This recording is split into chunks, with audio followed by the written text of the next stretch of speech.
How do you get the mob grinding UTILS mod in Minecraft? For this, we'll go to the link in the description where I've left the mob grinding UTILS mod, okay? Let's go to relations where we'll see it has no dependencies or recommendations. I might recommend JII, which could be useful. Go to files, select mod loader, whichever works best for you. In this case, Forge. Choose the Forge version that suits you.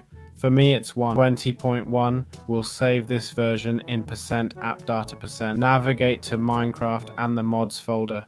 If you don't have this folder, create a new one and name it mod. Here's where we'll put all our mods, including mob grinding util. Remember, you'll need to open Minecraft using the Forge launcher use version 20.1 or whichever version you downloaded the mod for. That's about. How do iron spikes work? This tool made from 3 iron swords and an iron block basically deals damage. As you can see, it takes away 2.5 hearts, quite a lot of health. We can place it however we want, even facing downwards if we choose. It'll always deal damage without needing redstone or anything like that. How does the entity conveyor work? This item here is crafted with 2 slime balls, redstone dust, and 4 iron. It gives us 6 conveyor belts. Basically, it's an entity transport line that can move any mob. We can freely transport any type of Minecraft entity without issue. As you can see, they might slip off, okay? We ensure it's set up correctly. If done right, entities won't escape. It's best to cover it. So that's what the entity conveyor does. How does the absorption hopper work? Let's right click this element to view its interface. Basically a funnel, okay? A hopper.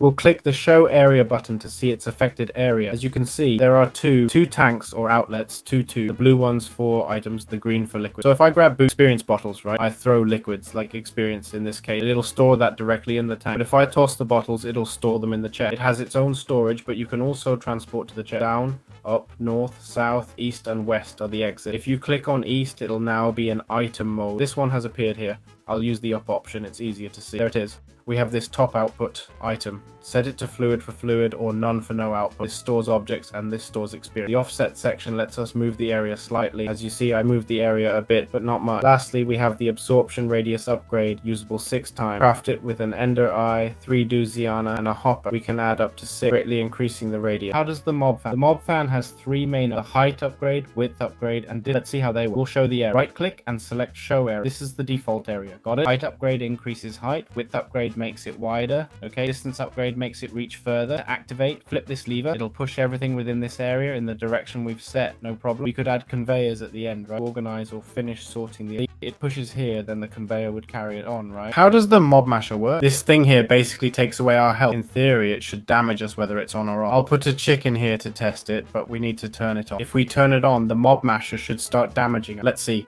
There it is. Maybe I've set it to only damage certain mobs. Nope, it's bugged. So, what upgrades exist for the mob masher? Well, as you can see, it just hit me in the head. I think that's typical mob behavior. There are different upgrades. First, mob masher goes up to level 10, giving sharpness. You can have up to sharpness level 10. This way, it deals more damage. I'll show you the crafting recipes later.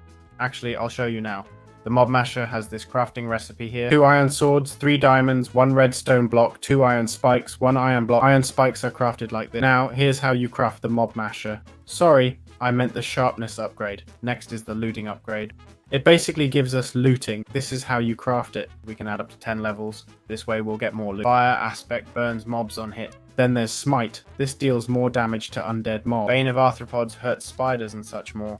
And beheading, which likely dropped my head. It's activated by redstone and kills all mobs. How do tanks work? There are different tanks in the grinding tools mod. There's the expedite drain singularity tank, which sucks up experience. Then there are normal tanks called singularity tanks that can store things like experience. Okay, if I take a bucket now and fill it with any liquid I want, let's look at all the options. As you can see, I can fill it with lava, not snow or milk. Sorry, not snow, but water and experience work. I'll try a milk with the jumbo tank. I thought it would work, but I see it doesn't. Okay, and then we have this other tank, the jumbo tank, which does the same thing. It stores like the other, but one has a capacity of 32 buckets, which has a crafting recipe here. As we can see, we'll be using it for various crafting. Then there's the jumbo tank with 24 buckets. It lets us store a huge amount, an absolutely massive amount. How does the XP drain singularity tank work? This item is crafted using 2 ender eyes, a hopper, a singularity tank, and an iron bar. The singularity tank is crafted like this.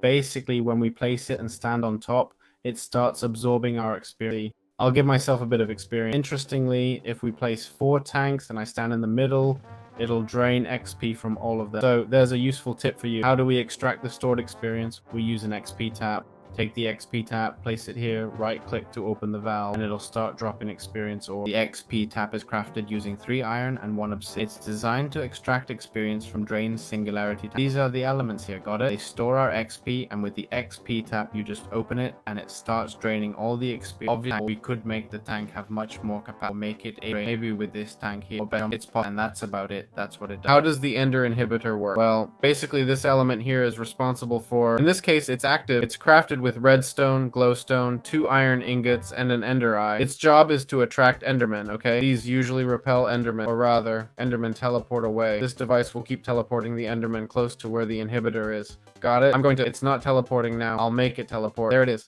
I set it to rain mode, but this guy doesn't care. Okay, it's just a biome. Let's see. It was just a biome. There it is. See, it was a desert biome. As you can see, no matter how much the enderman tries to teleport, the inhibitor will force it to stay nearby. Once I deactivate the inhibitor, it'll let the enderman go, okay? It works like that, though it's a bit bugged. That's how it functions. How does the death muffler work? Basically, these 2 artifacts that trick the wither and dragon do it. Take tinted glass, which is an element that basically allows us to generate dark. And you might say, but that already exists in tinted glass. But the difference between the two is that, between Minecraft, that the wither can't break when it comes. So I don't know. Well, I'll spawn the best way to test the glass. Now let's get sold. You don't mind, I'll make a backup, okay? There it is. I have the copy just to make sure I won't lose the whole guy. So I spawned the wither and it starts making a ton of. Now if I place this down, well, first of all, as you can see, well, it's not actually silencing it, but in theory it should. Okay, as you can see, it doesn't seem to care. Let's activate it. Well, it's still not working. I'll put it here. But basically, in theory, it's supposed to silence the noises, got it? This wither, which is made like this. Okay, as you can see, it works. It works, huh? If I right click, it removes the wither boss bar. But for some reason, the sound is, ooh, I'm not liking that very much, huh? The sound doesn't seem to care, okay? I'm going to set the difficulty to peaceful. There it is. Also, it's crafted this way, all right? The wither skull and ender dragon, it's crafted this other way. Okay, for some reason, it hasn't silenced. Let's talk about the mob swap. This item here, made with a stick and 12 wool. It's basically used to collect DNA. For example, we'll collect a zombie's DNA. We'll place the fangle here, right click it, and get the DNA. This mob swap now has zombie DNA. Well, to craft GM chicken feet, we feed this GM to a chicken and it'll lay an egg containing zombie trait. How does GM chicken feet work? We might have taken it from creative mode without knowing how it works. Basically, what it does is, to use it you need an X-boy bucket, XP cube, a seed, and a mob swap. Get mob swap by using a normal swap. Then right click the mob for its DNA. I got it from Don Zombie, and that's how you get chicken feet. Take your aura hatcher and use it on the chicken feet. As you see, it gives me Don Zombie's egg where I put the DNA. If I'd picked another mob's DNA, it'd give me a different. How does the chicken feet corset work? It's this craftable item right here. It's made with 4 XP cubes, spider eye, rotten flesh, bone, and gunpowder. Basically, when you put it on a chicken, it'll start dropping rotten eggs. When you place a rotten egg, you get the dreadful deer. Daylight destroys it, but at night it spawns loads of hostile mobs. Be really useful for a mob. How does dreadful dirt work, and how do you get it? You need a GM chicken corset, XP buckets, spider eye, bones, seeds, rotten flesh, and gunpowder. Give a chicken the corset, it explodes and drops a rotten egg. The rotten egg creates scream dreads in the ground, turning it into dreadful dirt. We can reconnect this dirt with a sill torch. Dreadful dirt makes hostile mobs grow, or rather dream. I'm not sure if I'm explaining this well in this clip.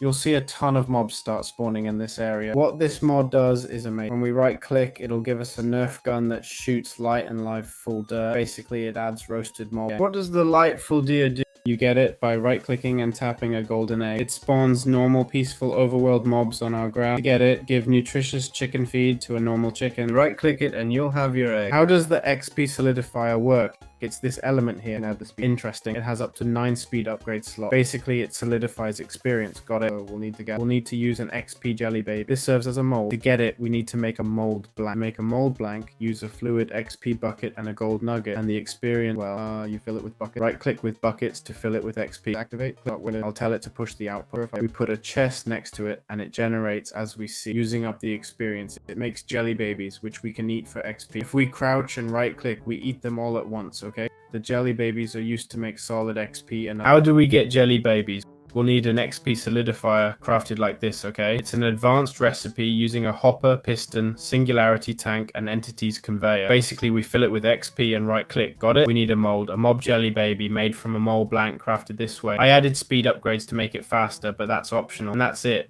This is how we'll get jelly babies. Remember, we can't eat jelly babies normally. Okay? In survival, I can eat them one by one to gain XP or chug them all at once, which is another option. How does the entity spawner work? This item here is made with 2 solid XP. Solid XP is crafted using 9 jelly babies, 2 iron blocks, 1 piston, 1 redstone block, and 3 ender eyes. Basically, if I hover over it, it says it can spawn mobs in a 3x3x1 area. It uses a spawner egg and also uses jelly babies as fuel. Let's test it out. We'll place it here. For example, to get the egg we want, we use a chicken feather. I'll set it to spawn creepers. Now we need jelly babies. Let's add them as fuel. I'll show the spawn area so you can see it. As you can see, the entity spawner can be upgraded to a max of 5. We can also increase spawn speed with the XP speed upgrade. It's crafted like this. The hex is made this way and the width is made like so. And to start generating, as you can see, everything's ready. All it needs is a redstone signal, which will start spawning mobs in this area. If I remove the area, you'll see it generates within the smaller space, which might be more interesting for better structure. As you can see, it never spawns mobs on top.